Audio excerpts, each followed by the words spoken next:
नमस्कार, आप देख रहे हैं दूरदर्शन किसान कार्यक्रम गांव किसान में आप सभी का स्वागत है। मैं हूं आपके साथ ज्योत्सना टंडन। गांव किसान एक ऐसा कार्यक्रम है जिसमें हम आपको खेती किसानी और पशुपालन के संबंध में देते हैं तमाम जानकारियां।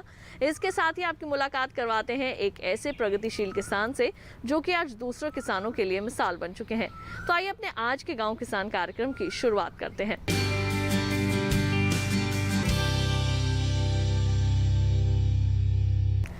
आइए कार्यक्रम की शुरुआत करते हैं हमारे पहले सेगमेंट खेती किसानी से। किसान भाइयों बहनों, अपने आज के सेगमेंट में काफ़ी दिलचस्प जानकारी लेकर आए हैं आपके लिए। आज हम आपको बताएंगे कि किस तरह से आप कर सकते हैं बोगनविलिया की बागवानी। जी हाँ, बोगनविलिया एक ऐसा पौधा है जो कि आसानी से कहीं भी उग जाता है और जिसे ज़्यादा पानी की ज़रूरत भी नहीं पड़ती। लेकिन आज के समय में अगर आप इसमें व्यवसाय ढूंढना चाहते हैं तो इसके अंदर काफ़ी विकल्प मौजूद हैं। खासकर जो हमारे युवा हैं वो इसे अपनाकर अच्छा रोजगार भी हासिल कर सकते हैं। तो आइए जानते हैं किस तरह आप कर सकते हैं बोगनविलिया की बागवानी।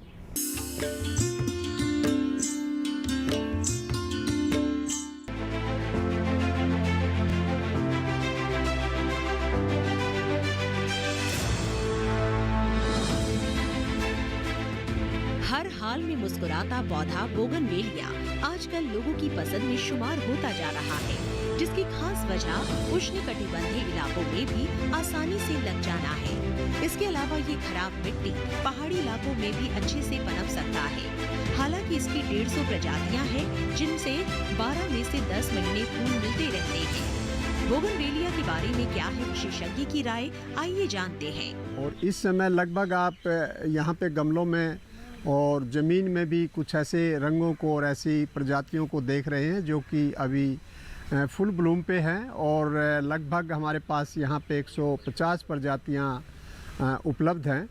और बोगनविलिया एक ऐसा पौधा है जिसको कि शुष्क जलवायु में और ख़राब मिट्टी में या जो पहाड़ी क्षेत्र हैं, खास करके जो रॉकी लैंड है, ऐसे मौसम में इसको आसानी से उगाया जा सकता है।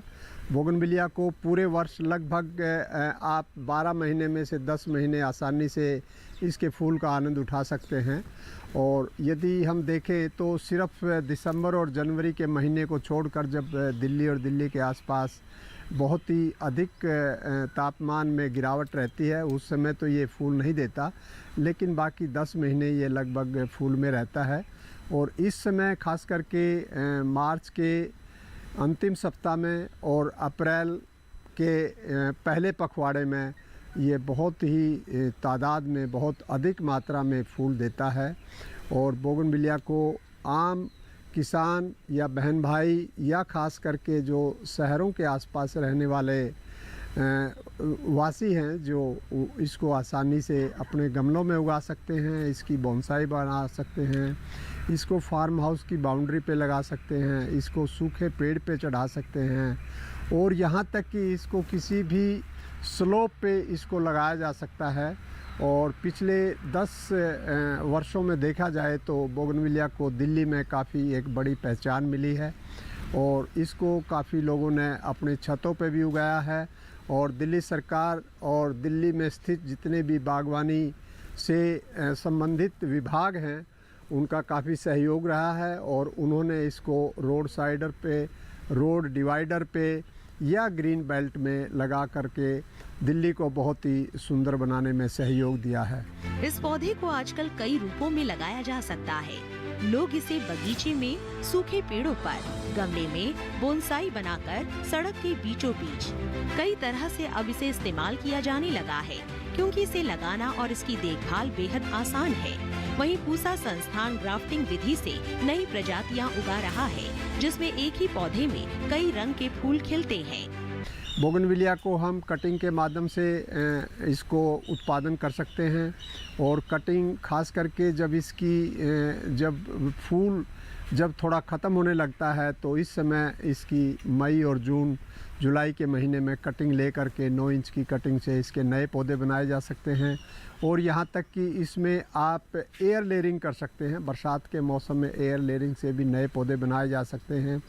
और यहाँ पे खास करके हम भारतीय कृषि अनुसंधान संस्थान पूसा नई दिल्ली में, जो हमारा पुष्प एवं भूदर्शन संभाग है, इसमें जो हमारे वैज्ञानिक हैं, इस पे जो शोध चल रहा है वो इस समय खास करके इसकी जितनी भी प्रजातियां हैं उनका डस्ट टेस्टिंग, उनका करैक्टराइजेशन और यहाँ तक कि पॉलीप्लाइडाइजेशन और म्यूटेशन ब्रीडिंग पर इस पे काफ़ी काम है और नई प्रजातियों का शोध करने में हमारे साथी इसमें लगे हुए हैं। इस तरह से ये कागज के फूल वाला पौधा हरियाली को भी बनाए रख सकता है और सुंदरता को भी।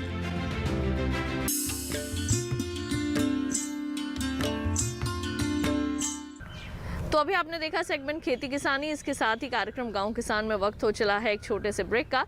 जल्द लौटेंगे वापस, कहीं मत जाइए, देखते रहिए दूरदर्शन किसान।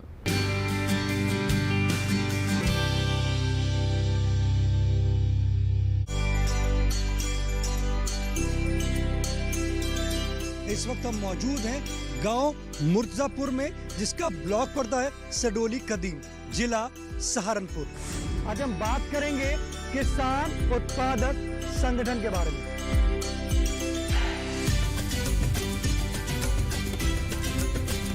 किसान भाई एफपीओ में जुड़ने के लिए शेयर के होल्डर के रूप में जुड़ सकते हैं, बीओडी के रूप में जुड़ सकते हैं, प्रमोटर्स के रूप में जुड़ सकते हैं। किसान उत्पादन इसमें मसूर उगा रहे हैं और उससे अचार बनाकर हमें बहुत प्रॉफिट हो रहा है। अभी हमने एफपीओ अपने कृषि विज्ञान केंद्र में के माध्यम से 75 एफपीओ के मेंबरों को हमने खाद्य प्रसंस्करण की ट्रेनिंग दिया। देखिए दूरदर्शन किसान पर चौपाल चर्चा, प्रधानमंत्री किसान उत्पादक संगठन, 27 अप्रैल बुधवार सुबह 9 बजे।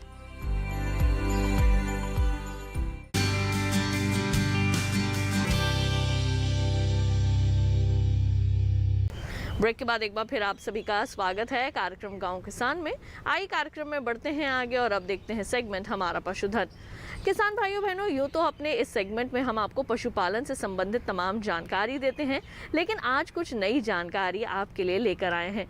पशुपालन से अगर आपकी आय ज़्यादा नहीं हो रही तो आप डेयरी फार्मिंग को अपना सकते हैं। आइए आज आपकी मुलाकात करवाते हैं एक ऐसी सफल महिला से जो कि पशुपालन के साथ साथ कर रही हैं डेयरी फार्मिंग, और न केवल आज अपने परिवार की आय में बढ़ोतरी कर रही हैं बल्कि दूसरी महिलाओं के लिए भी प्रेरणा स्रोत बनी हैं।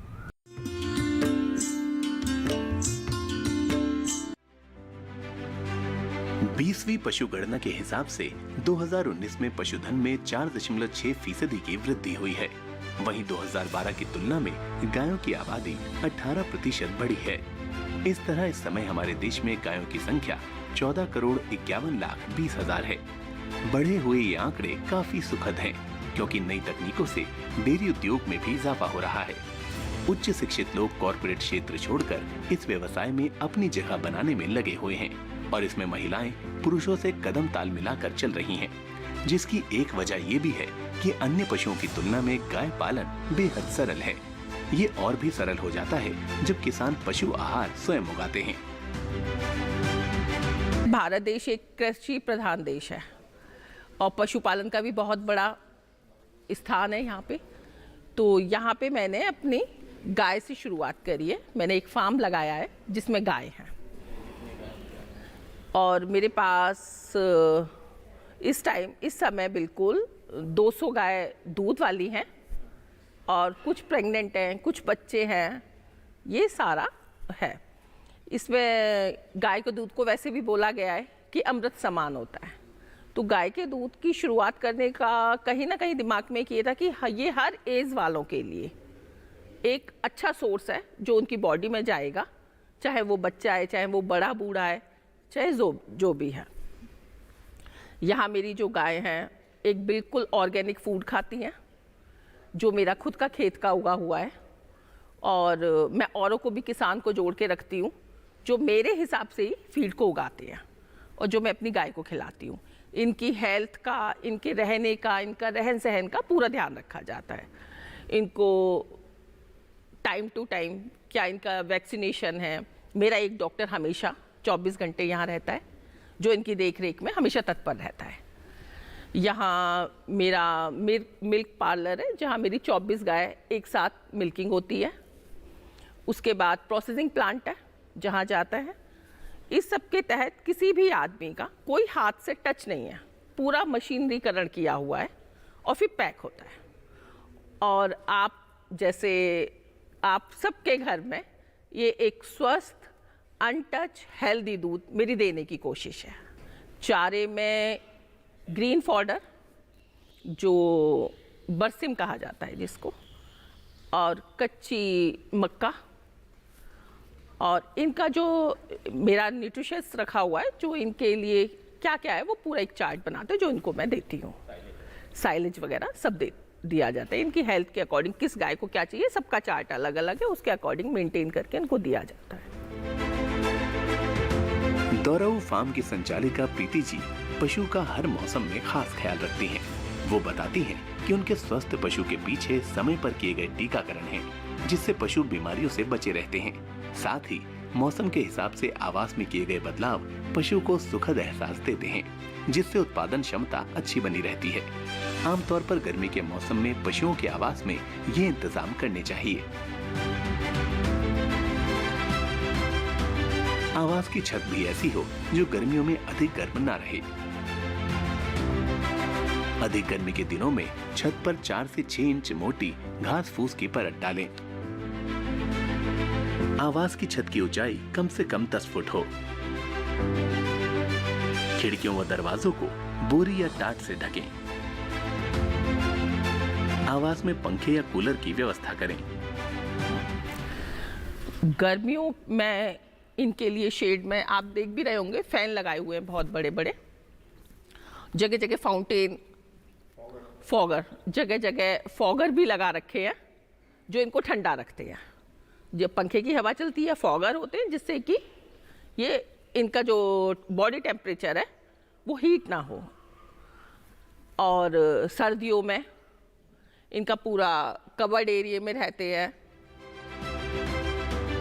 डेयरी का सुनहरा भविष्य आने वाली नस्ल पर निर्भर करता है, इसीलिए पशुपालकों को चाहिए कि गाभिन पशु का खास ख्याल रखें और अच्छी नस्ल से ही क्रॉस कराएं।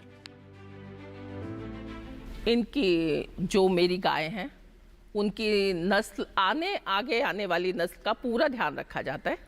इसके लिए पहले तो माता को ही पहले उनका जो भी पौष्टिक है, जो भी रिच है, जो भी इनका खाना है ध्यान रखा जाता है, जिससे कि आगे आने वाला बच्चा जो हम आगे आने वाली नस्ल इनसे तैयार करेंगे, जो दुधारू नस्ल हमारे लिए हो, जो हेल्दी बच्चा हमारे लिए हो। हमारा जो है मेन फोकस जो है जो हमारी आगे आने वाली नस्ल है उसके सुधार के लिए पूरा प्रयास है। गाय पालन वैसे तो भारत में कम मुनाफे का व्यवसाय माना जाता है, लेकिन सही देखभाल और जानकारी लेकर इससे कई गुना मुनाफा कमाया जा सकता है। इसके लिए पशुपालन विभाग समय समय पर सही मार्गदर्शन देकर किसानों और पशुपालकों को जागरूक करने का काम कर रहा है।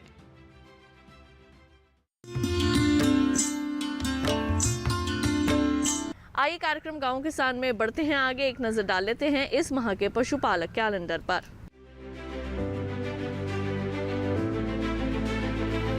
पशुओं को एचएस एवं बीक्यू रोग से बचाव का टीका अवश्य लगवाएं। इस माह में अधिक गर्मी की संभावना रहती है। पशुओं में जल व लवण की कमी, भूख कम होना एवं कम उत्पादन के लक्षण आ सकते हैं। ऐसे में पशु को तापमान से बचाने का इंतजाम करें। पशुओं को दोपहर में छाया एवं हवादार स्थान पर रखें। पशुओं को दिन में कम से कम 4 बार पानी पिलाएं। गाभिन पशुओं को अतिरिक्त आहार दें एवं ब्याने वाले पशुओं को प्रसूति बुखार से बचाने के लिए 50 से 60 ग्राम खनिज मिश्रण नियमित रूप से दें। भेड़ के मेमनों में भेड़ चेचक एवं एंट्रोटॉक्सिमिया का टीका पशु चिकित्सक की सलाह से जरूर लगवाएं। गौपालक फार्म की सफाई पर विशेष ध्यान दें। आवास को सूखा एवं स्वच्छ रखें। मुर्गियों में कृमिनाशक दवा का इस्तेमाल पशु चिकित्सक की सलाह से अवश्य करें। साथ ही पानी की समुचित व्यवस्था रखें। पशुओं को बाह्य परजीवी से बचाने के लिए पशु चिकित्सक की सलाह से दवा का छिड़काव नियमित रूप से करें। पशुओं को अंतर परजीवी नाशक दवा पशु चिकित्सक की सलाह से नियमित रूप से दें। पशुओं को संक्रामक रोग जैसे गलघोंटू, ब्लैक वाटर के रोगरोधी टीके समय पर लगवाएं। इस मौसम में पशुओं में फास्फोरस की कमी के कारण पाइका के लक्षण नजर आने लगते हैं, जिससे पशु मूत्र पीने, मिट्टी चाटने लगते हैं। बचाव के लिए पशुओं को खनिज लवण मिश्रण अवश्य दें। प्रोटीन, कार्बोहाइड्रेट, खनिज और विटामिन सभी संतुलित मात्रा में प्राप्त करने के लिए पशुपालक एजोला घास का उपयोग करें। गांव किसान कार्यक्रम में वक्त हो चला है एक और छोटे से ब्रेक का। जल्द लौटेंगे वापस और मिलवाएंगे आपको आज के प्रगतिशील किसान से। कहीं मत जाइए, देखते रहिए दूरदर्शन किसान।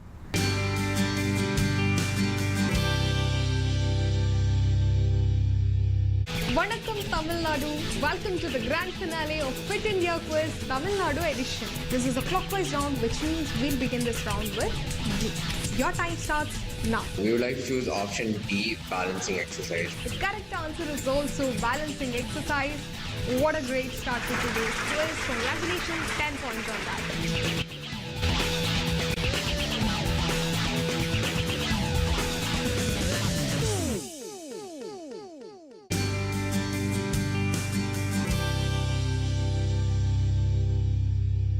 ब्रेक के बाद एक बार फिर आप सभी का स्वागत है कार्यक्रम गांव किसान में। आइए कार्यक्रम में बढ़ते हैं आगे और अब देखते हैं सेगमेंट कामयाब किसान की दास्तां।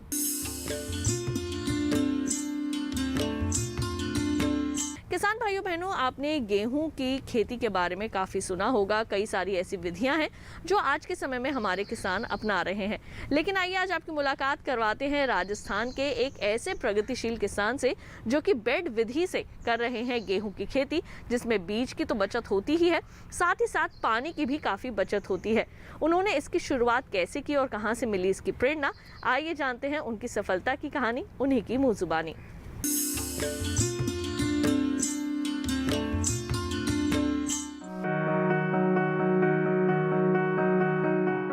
गेहूं हमारे देश में रबी की प्रमुख फसल है। इसकी बेहतर उपज लेने के लिए किसान अलग अलग तकनीकों का इस्तेमाल करते आए हैं, जिससे उतनी ही भूमि में बढ़िया पैदावार ली जा सके। हम गेहूं उगाने के कई तरीकों के बारे में बात कर चुके हैं, लेकिन आज हम आपको जिन कामयाब किसान से मिलवाने जा रहे हैं, वो एक अलग ही विधि का प्रयोग कर रहे हैं। क्या है वो विधि, आइए जानते हैं। गेहूं की बाली को छू कर देख रहे ये है किसान शिवचरण मीणा, जो इस साल अपनी गेहूं की फसल को देखकर काफी खुश हैं। वजह भी साफ है, सीमित जगह, सीमित संसाधन और कम पानी में बढ़िया पैदावार। ऐसे में किसान का खुश होना लाजमी है। लेकिन शिवचरण ने ऐसा क्या किया जो उनकी पैदावार अपने इलाके में सबसे अच्छी हुई, जबकि राजस्थान की मिट्टी में खेती करना सामान्य खेती की तुलना में काफी कठिन है। लेकिन शिवचरण जी ने पहले समस्या को समझा और फिर समाधान निकाला। सबसे पहले जानते हैं उनकी मिट्टी की कहानी, उन्हीं की जुबानी। मैं ये बताना चाहता हूँ कि मेरा खेत है बहुत क्षारीय था, और इस क्षारीयता को कैसे ख़त्म किया जाए, इसके लिए हम बहुत सोच विचार किया। फिर किसान डीडी किसान चैनल के माध्यम से हमें मालूम चला कि खेती को कैसे सुधारा जा सकता है। कुछ कृषि अधिकारियों से हमने सहायता ली, तो हमने देखा कि ज़मीन का सबसे पहले वाटर लेवल होना ज़रूरी है। तो हमने अपने जॉन डियर का वाटर लेवलर मशीन को ख़रीदा। उससे ख़रीदने के बाद इस खेत को वाटर लेवल किया, और वाटर लेवल करने के बाद में हमने इसमें देसी खाद और सरसों का डिकम्पोज करके उसका जो डंठल थे उसको इसमें मिलाया। उसके बाद हमने इसमें करीब 18 इंची गहरी MB प्लाऊ से जोत निकाली। उससे ज़मीन की जो सख्त मिट्टी है नीचे 6 इंची के नीचे, जिसको कभी किसान जोतता नहीं है, उसको तोड़ने के बाद में मिट्टी पलट होने से इसमें पानी सोर्सिंग के लिए ज़मीन को बहुत अच्छा हो गया, जिससे ये अच्छे से पानी सोख सकती थी और उसमें फसल का गड़ना ये ख़त्म हो गया। उसके बाद हमने इसमें रोटावेटर लगाया, और रोटावेटर लगाने के बाद ज़मीन एकदम भुरभुरा करके गेहूं के लिए हमने इसको तैयार किया। जो भी खाद हमने इसमें मिलाना था वो हमने मिट्टी में पहले ही मिला लिया था रोटावेटर से पहले। शिवचरण जी ने इस तरह से तो खेत को उपजाऊ बना लिया, लेकिन समस्याएं अभी भी दस्तक दे रही थी, और वो थी पानी की कमी। इसके लिए उन्होंने गेहूं की खेती की नई तकनीक का इस्तेमाल किया, और वो थी बेड बनाकर गेहूं की बुआई करना। ये देखने और सुनने में थोड़ा अजीब है, लेकिन इसके परिणाम काफी सुखद रहे। तो आइए जानते हैं इस विधि के बारे में। हमने बेड प्लांटर मशीन से इसमें 1 बीघा में 7 किलो बीज डाला है, और उस 7 किलो बीज शुरू में तो बहुत कम लगा, लेकिन उसके बाद जब हमने इसमें दूसरा पानी 20 दिन बाद दिया, तब वो अपना रिजल्ट दिखाने लगा। जिसके बाद हमने इसमें कैल्शियम नाइट्रेट पर बीघा में 1 थैली 5 किलो की और गंधक 5 किलो इसमें डाला। उसके बाद खेत में कोई पौधे को एकदम विकास बहुत शानदार रहा, क्योंकि बेड पर होने के कारण इसमें क्या होता है कि पानी, जड़ें जो पानी की तरफ ज़्यादा जाती हैं, क्योंकि पानी इसके जड़ों में रहता है नीचे लाइन में और पेड़ ऊपर रहता है, तो पानी हमेशा पेड़ की जो जड़ें हैं वो पानी की तरफ दौड़ती हैं। तो पानी हम इसमें नीचे दे रहे हैं, तो इसकी वजह से जड़ों का विकास ज़्यादा रहा और उससे पौधे का सर्वांगीय विकास हुआ। आइए अब जान लेते हैं इस तकनीक से होने वाले फायदों के बारे में। हमने 33 किलो बीज की बचत करी। उसके बाद पानी इसमें आधे से भी कम लगता है, क्योंकि 80% ज़मीन पे तो बेड बन जाते हैं। अब 20% नालियाँ रहती हैं, तो 20% नालियों में ही पानी देना है, जिससे अपन को सिर्फ उसमें नमी ही मिलती है पौधे के लिए, और पौधे को ज़्यादा पानी की ज़रूरत नहीं होती है, पौधे को सिर्फ नमी की ज़रूरत होती है। और इस पौधे की ये खासियत और है कि ये बेड पर होने के कारण ये गेहूँ कभी प्रकृति प्रकोप या हवा से गिरेगा नहीं, और गिरेगा नहीं तो अपन को इसकी पूरी फसल मिलेगी। अगर पौधे अपन गेहूँ तो अच्छे पैदा भी कर लेते हैं लोग नॉर्मल भी किसान, लेकिन प्रकृति प्रकोप और हवा से उसको बचाया नहीं जा सकता अच्छा गेहूँ, और गिरने के बाद गेहूँ का प्रोडक्शन 50% से कम रह जाता है। तो हमारा मानना है कि बेड विधि से अगर आप गेहूँ करेंगे तो सरकार भी यही बताती है कि पानी बचाना चाहिए खेती में, और पानी बचाएंगे तो वाटर लेवल है ज़मीन का वो बहुत ज़्यादा नीचे नहीं जाएगा, और खेती अपन कम पानी से ड्रिप्स के द्वारा या फवारे के द्वारा या बेड प्लांटर मशीन के द्वारा बहुत कम पानी में अधिक उपज ले सकते हैं। इसमें हमने कोई क्यारी नहीं बनाई, ये वाटर लेवल होने के कारण इसको हमने कतारों में, लाइनों में बांट दिया खेत को, 3-4 लाइनों में, जिससे हम 2-2 घंटे में पानी का सिर्फ बदल देते हैं। बाकी इसमें रात भर हमें खड़े रहने की ज़रूरत नहीं, क्योंकि किसान रात में भी मोड़ता है पानी, दिन में भी मोड़ता है, तो उसको रात में बड़ी समस्या होती है सर्दियों में। तो इस विधि से करने से हम बहुत संतुष्ट रहे हैं, और हमारा प्रोडक्शन बाकी गेहूं से 20 से 25% ज़्यादा रहेगा। इससे हमें साहब कम से कम आधा खर्चा आया है नॉर्मल पद्धति से गेहूं में और पानी में, और प्रोडक्शन हमारा 25% ज़्यादा रहा है। यानी इसमें गेहूं 20 से 22 कुंटल के लगभग बैठेगा, और नॉर्मल पद्धति से 12 से 15 कुंटल से ज़्यादा नहीं बैठ सकता। विशेषज्ञों से ली गई सलाह से शिवचरण जी के खेतों की तस्वीर बदल रही है। उनकी इस कामयाबी के साक्षी बने बाकी किसान भी अब इसे अपनाने के लिए आगे आ रहे हैं। अब तक देखा होगा कि बुआई की पद्धति अलग अलग होती हैं। एक किसान छिड़कने वाली विधि से बुआई करता है, दूसरा सीड ड्रिल से बुआई करता है, लेकिन एक ये जो पद्धति है अभी अपनाई है, ये नई टेक्नोलॉजी और अच्छी जो उन्नत किसान हैं वो इस पद्धति को अपना रहे हैं। इसको कहते हैं बेड कल्टीवेशन। बेड कल्टीवेशन में हमें काफ़ी फ़ायदा है। इसके अंदर बीज की मात्रा बहुत कम लगती है, पानी की मात्रा हमें बहुत कम उपयोग में लेनी पड़ती है, और फसल बहुत ही अच्छी इसके अंदर, जैसा कि आप देख पा रहे हैं, बहुत अच्छी इसके अंदर फसल उपजाऊ होती है। मैं किसान साथियों से ये निवेदन करता हूँ कि पुरानी टेक्निक से हटके और ये टेक्निक अपनाएं। ये जो फसल की है, ये शिवचरण मीना जी ने अपने खेत में नई टेक्नोलॉजी से ये फसल का उत्पादन किया है। मैं इससे प्रभावित होकर सब किसानों को ये बताना चाहता हूँ कि एक बार देखें और यही तरीका आप अपनी खेती में अपनाएं, जिससे कि आपको पैसे की, खाद की, पानी की और बीज की सारी बचत हो और उपज इसमें अच्छी आप प्राप्त करें।